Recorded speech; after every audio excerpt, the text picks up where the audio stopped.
आतंकवाद है उसकी जो कड़ियां हैं उसको कहीं ना कहीं खोलने में हमारी एजेंसियों को राहत मिलेगी, मदद मिलेगी। परंतु आपने जो कहा कि बड़ा घात लगा था, बिल्कुल बहुत बड़ा घात था, लेकिन उस पर असली मलम उस दिन लगेगा जब डेविड कॉलमन हेडली, हाफिज सईद और जकीर रहमान लखवी सरीके इसके जो मास्टरमाइंड है वो भारत की भूमि पर होंगे। भारतीय न्याय प्रक्रिया के तहत उनको दंड मिलेगा। मैंने जैसा पिंकी जी अभी कहा, मेरी पार्टी कभी भी आतंकवाद में राजनीति नहीं ढूंढती। मुझे दुख हुआ कि हमारे बिल्कुल देश के दुख हुआ गृह सुमित मंत्री गर्ग जी जी, ने। बिल्कुल बिल्कुल आप कह रहे हैं कि पार्टी कभी भी मैं आतंकवाद पिंकी जी पर जो है कंप्लीट वो कर लूं, राजनीति मैं नहीं कंप्लीट कर करेगी। लूं, सुमित सर, मैं कंप्लीट कर लूं, मैं नहीं कंप्लीट कर लूं। नहीं, बिल्कुल आप मैं कंप्लीट आप पूछ कीजिएगा। लीजिएगा, इस मैं बीच कंप्लीट कर एक सवाल है मेरा, सिर्फ एक सवाल है मेरा। मलिक सर आऊंगे जी आपके पास भी। सर गर्ग सर, आपसे सिर्फ एक सवाल है मेरा। सवाल ये है कि आप कह रहे हैं कि हमारी पार्टी कभी भी आतंकवाद पर राजनीति नहीं करेगी। इस पर होनी भी नहीं चाहिए, किसी भी पार्टी को करना भी नहीं चाहिए, क्योंकि देश की सुरक्षा का, जनता की सुरक्षा का, जिसके लिए तमाम पार्टियां दम भरती हैं कि हम आपका भला करेंगे, वो इस पर राजनीति कर भी नहीं सकती है। लेकिन बड़ी बात यह है कि क्यों नहीं आखिरकार इतने सालों में आपकी सरकार जब थी उस वक्त पर कोशिशें तमाम की गई कि इसे भारत खींचकर वापस लाया जाए। उस वक्त भी तो कोशिशें की जानी चाहिए थी ना, लेकिन उस वक्त इतनी ज्यादा कोशिशें नजर नहीं आई हैं। अब जाकर यहाँ पर ये सफलता जो है वो कहीं ना कहीं हाथ लगी है। क्या खामी आपने महसूस किया? आपको भी लगता होगा, चलिए ठीक है मान लेते हैं कोशिश करी होगी, लेकिन कुछ तो खामी महसूस की होगी आपने भी। पिंकी जी, मैं अपनी बात को कंप्लीट कर लूं फिर आपकी बात पर। जी मैंने कहा कि मेरी पार्टी इसमें राजनीति नहीं ढूंढती, लेकिन मुझे दुख हुआ कि इस देश के गृह मंत्री आदरणीय अमित शाह जी ने एक बयान जारी किया और अपनी पीठ थपथपाते हुए अपने आप को शाबाशी दी और कहा कि जिनके कार्यकाल में ये हुआ था वो नहीं ला पाए। तो कहने को मेरे पास बहुत कुछ है आदरणीय अमित शाह साहब, कि जिनको आप छोड़ के आए थे हवाई जहाज में, आज तक वो नहीं आए।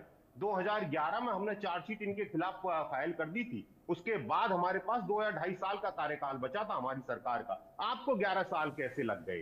पिंकी जी, अब मैं आता हूं आपकी सब बात पर। आपने कहा कि कोशिशें नहीं हुई। अगर कोशिशें नहीं होती तो कसाब को कैपिटल पनिशमेंट नहीं मिलता।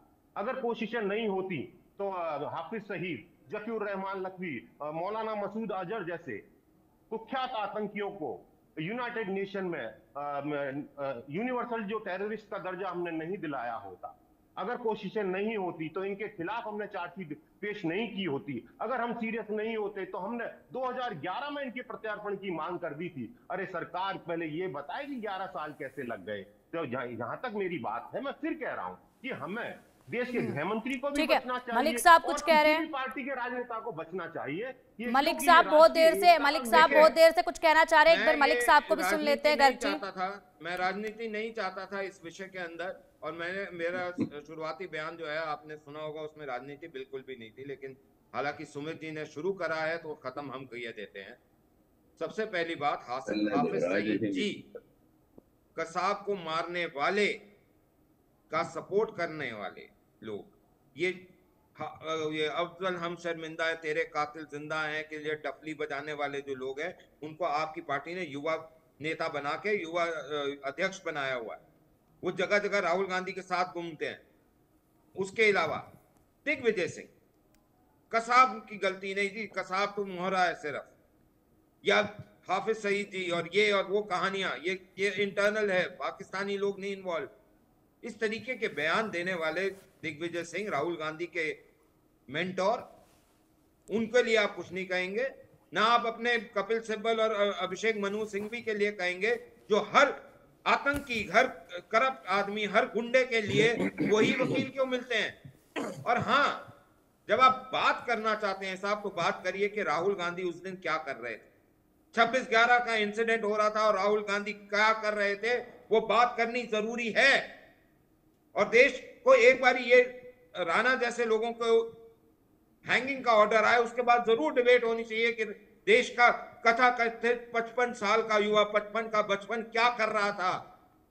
और उसके अलावा भी बात होनी चाहिए कि जो लोग आज के समय पे इसके ऊपर बात करते हैं कि जी ये एक फ्रीडम स्ट्रगल है कश्मीर की, आप जब उनका सपोर्ट करते हैं तब क्या होता है, जब खालिस्तानियों का सपोर्ट करते हो क्या होता है।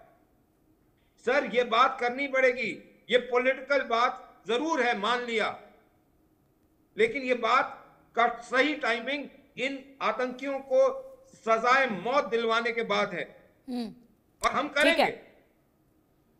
ठीक है, हम एक ठीक है रिस्पॉन्सिबल सर, ठीक है।